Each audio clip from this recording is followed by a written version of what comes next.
Well. What did I tell you guys? I told you, you heard it from me. I got a bunch of dislikes on that video, but you know what? I didn't care about the dislikes because I knew at the end of the day, this show was probably gonna not agree with the fans, including me, as much. Now, what am I talking about? I mean, the videos are clearly showing up on your screen, but you know what? Just in case, it's right here. We're talking about the PowerPuff Girls that are coming back in 2016. And by 2016, I mean the year that this is recording. And if you're watching this from the future, then hello, how are you? Well, this show's coming back in April. And you know what? I'm not happy, and a lot of fans actually are not happy with the show either. And there's actually some reasons why. One reason being is that people notice that the Powerpuff Girls have some kind of Green Lantern type powers where like they can materialize like energy, colorful energy or whatever. Now, there's actually a few problems with this episode, and I can clearly see what the animators are trying to do there. From my point, it looks like the animators are just being lazy and unoriginal with the powers. Now, one of my favorite episodes, or if my favorite episodes of the Powerpuff Girls, has to be Nothing Special, where they were showing off a bunch of powers that the girls had because everybody had a special power. Bubbles could speak Spanish and talk to animals. Blossom had ice breath and stuff like that, and Buttercup didn't necessarily have a special power. So Buttercup tried to use a bunch of powers that she didn't think the girls have, and the girls would kind of like imitate those powers, and so on and so forth. So kind of had like a little just a little fun demo reel of the girls' powers and what they can do and so on. And that was pretty fun, But in this new series, they better not be trying to cut corners and trying to make them lazy by just simply, oh yeah, they can materialize. Apparently they're Green Lanterns. Green, pink, and blue lanterns. But you know what? That's not what this video is about either. Cause you wanna know why? I was right. The voice acting was terrible. The voice acting was terrible. I mean, the only good voice had to have been, probably Blossom. But other than that, Bubbles sounds way too old, and Buttercup sounds like she's like her voice actor is trying too hard to sound like a tomboy. And if you were to hear her voice in real life, she seems more like she'd be able to play like the kind of nerdy type character, But no, she can't play the nerdy type character. Go on to why? Because she's busy playing a tomboy, which she can't do. She can't play a tomboy. You can hear in her voice she is trying too hard to sound like a tomboy. I mean, it's either her or something's wrong with the script, but you know what? She's trying too hard. Hey, I'm Natalie Palamides, and I play Buttercup on the new Powerpuff Girls coming to Cartoon Network in 2016. Hi, I'm Natalie Palamides, and I'm playing the voice of Buttercup for the Powerpuff Girls coming in 2006. Is she even trying? No, honestly, is she even trying? Cartoon Network, answer me this. Is she trying? But apparently she is, because the voices in the show sounds the exact same as how they were when they were auditioning. There's somebody here man enough to stop me.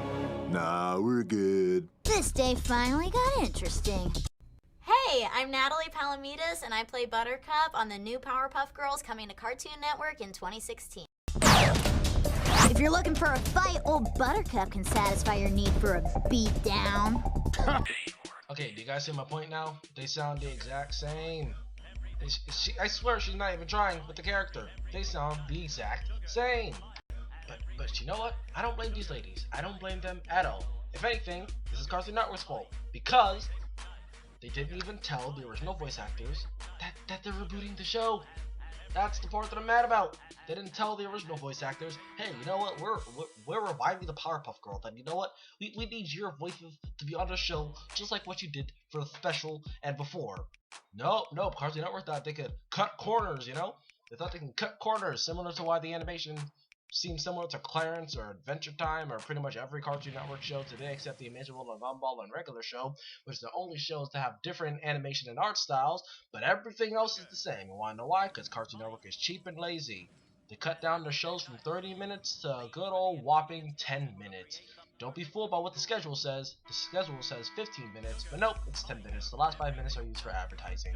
And all their styles on the shows are simplified and are the same. People in the comment sections on both YouTube videos and Facebook videos say how our style in this reboot is too similar to Clarence, and I can actually see where they draw that conclusion from. But you know what? Yeah, it goes something around the lines of, oh, you know what, Steven Universe is successful. You know, we told Rebecca Sugars and the animators on our team, you know what, just simplify the show style. Then you know what, then we'll talk.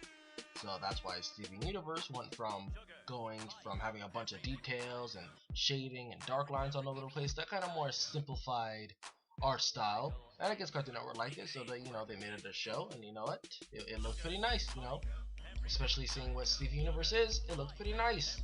But they tried to do that with other shows, and it looks lazy. Steven Universe was more of an art choice. The rest wasn't. They were lazy. Oh, and by the way, guys, when I say it's lazy, I don't mean to say that the animators are lazy, but more I mean to say that Cartoon Network's doing whatever it takes for them to save a quick buck, you know? But, you know what? I don't know if the series is gonna be good. You don't know if the series is gonna be good. We haven't seen one episode yet, so I guess we're just gonna have to wait until April. But until then, my opinion still stands. The voice actors are terrible. The animation is pretty good compared to the old ones, because, you know, they use thinner lines, and, you know, but the animation is kind of a plus, and I guess the character designs are alright. But at the end of the day, the voice acting is terrible. The animation is just really nothing different from what Cartoon Network has today. And yeah, that's about it. So thanks for watching. But there is one thing they can do to redeem the show, and that is to show the Powerpuff Girls, since when Craig McCracken couldn't do that himself because he was busy working on the PPG movie and could not work on the Powerpuff Girls episode.